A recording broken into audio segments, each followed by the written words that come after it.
Hello and welcome. Today we will study Frankenstein, a brief summary and a short analysis. For a longer analysis, you can go through my other video, which will be talking about Frankenstein and a longer analysis of it.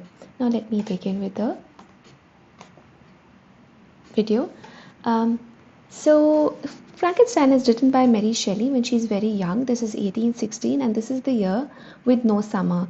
And with this we mean that there was a volcanic eruption in Indonesia, and consequently people in Europe, in some parts of Europe, they had effects of this volcanic eruption, and people had to stay indoors. And Mary Shelley, B.B. Shelley, who's her husband, Lord Byron, all these people are actually stuck indoors, and they come up with this challenge of giving to each other that they will come up with ghost stories. And this is when Mary Shelley creates this story, or comes up with the story of Frankenstein, and she later on says that it comes to her through a waking dream. Now I'll just quickly go through what the plot summary is. Now the summary is the story is about Victor Frankenstein, who is a scientist, and from a very early age he is really inspired by science. He craves glory. He is driven to unearth something great, and he learns to reanimate dead matter. So he creates an ugly, fearsome creature who some people mistakenly call Frankenstein. No, Frankenstein is actually the scientist who creates this creature. Now, some people call this a monster, but we will stick to being it called as a creature because Mary Shelley wants to keep it, does not really give it a name. Mary Shelley also does not call him a monster. Okay, and the monster sometimes addresses himself, himself or addressing himself as a new species, so we can do that as well. So but the moment Frankenstein has created this creature, he runs away from it because he is completely terrified by what he's created. So he does not take responsibility of his creation. This creature, however, is extremely intelligent. He is very agile. He can withstand better temperatures, and he's basically stronger than man. And we eventually know that he is also very eloquent and intelligent. When he gets abandoned, the monster doesn't know, or the creature doesn't know where to go, and he actually wanders around in forests, and eventually comes up sees humans around. But when humans see him, they start attacking him, and they are extremely terrified, and pretty much they show the same reaction as Frankenstein had shown when the creature was born. So the creature learns to hide himself from the world and still exist in the forest. Eventually, this creature sees a happy family, and he learns language. He learns to speak English and to read English, and also to read and write from this family, looking at them from a distance. He also gets to know that Victor Frankenstein is his creator. Now, since this creature is really lonely and he's also tormented, he starts tormenting Victor, and he kills his brother, and demands Victor to create a companion for himself. So Victor initially succumbs. He says that yes, I will make a female creature who will be your companion, but in exchange you will have to leave, and you will not have to frighten others or kill others. And the creature promises. But when Victor is about to create this new creature, this female creature, he thinks that it's a very bad idea, and he destroys it in front of the creature. This angers the creature, and he vows to agonize Victor further. He goes on to kill Victor's best friend and also his bride.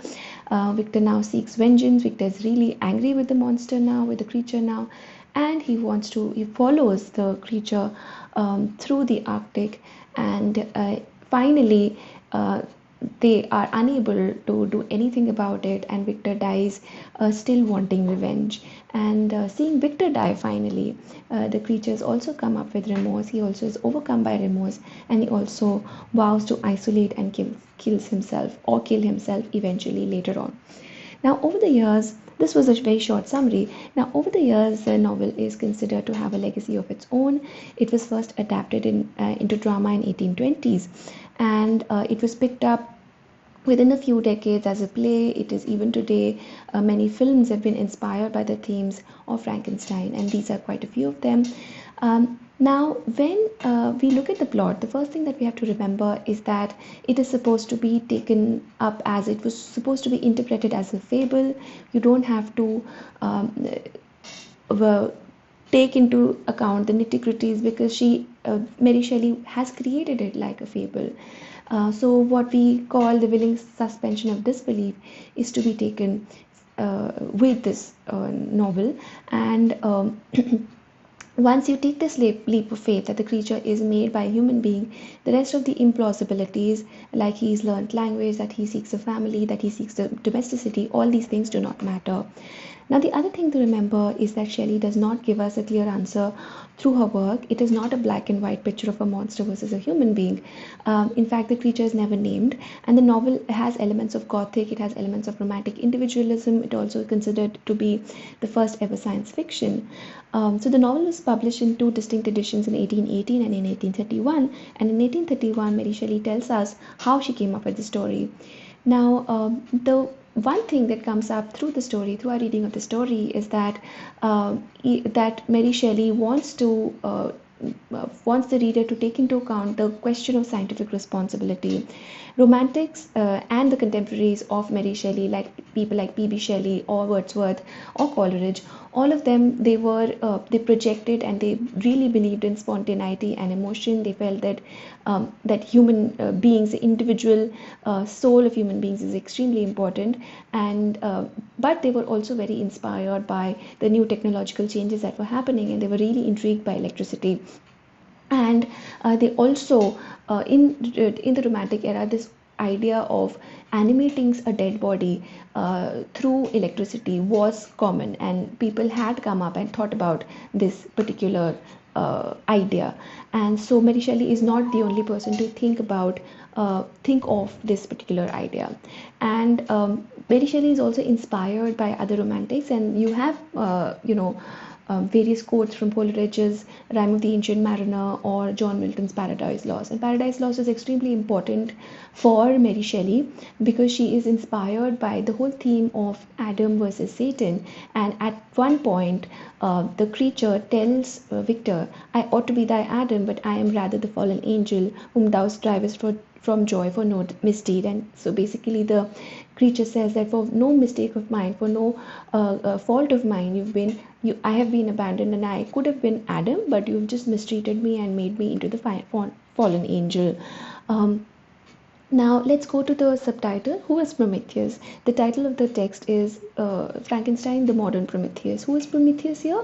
Victor Frankenstein is Prometheus. And why does Mary Shelley call Victor Frankenstein Prometheus? Now there is a certain myth which goes with this figure of Prometheus. Prometheus, as you know, according to a classical legend, he was the man who had brought fire to humankind from God, and God gets really angry with him, and Prometheus is punished.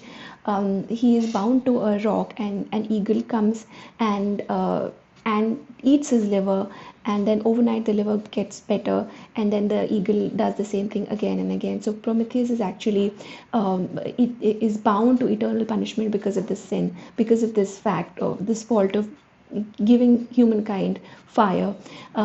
For the romantics, for people like P.B. Shelley, for people like Mary Shelley, he is a hero figure. They think Prometheus is a hero, and so the title actually I'm sorry, the title actually says that that by in this knowledge, by getting this knowledge to humankind, Victor Frankenstein is also introducing a dangerous knowledge to humankind. And also the title Frankenstein is also inspired by the scientist Benjamin Franklin of 18th century, who is compared to the figure of Prometheus. And in his time he was called Prometheus. Although when the novel was published, it was considered to be in the popular form, because in this at this time, the novel as a genre is not a respected genre. People respect poetry much more. But eventually, when people have started looking at the themes touched upon by Mary Shelley, we get to know that the themes that touched upon by her are really relevant to the modern day as well. Um, Shelley does not give us a clear picture.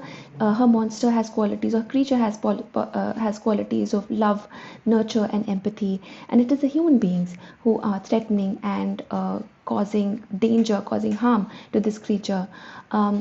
And Frankenstein has the other problem which Mary Shelley gives to Frankenstein, the character of Frankenstein, the character of the scientist, is also that he has God complex. He is extremely egotistical.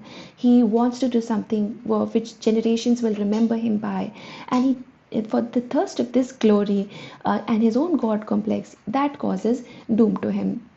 Now, the novel asks questions of human responsibility and science. You cannot learn or unlearn what you've already learned. So science should always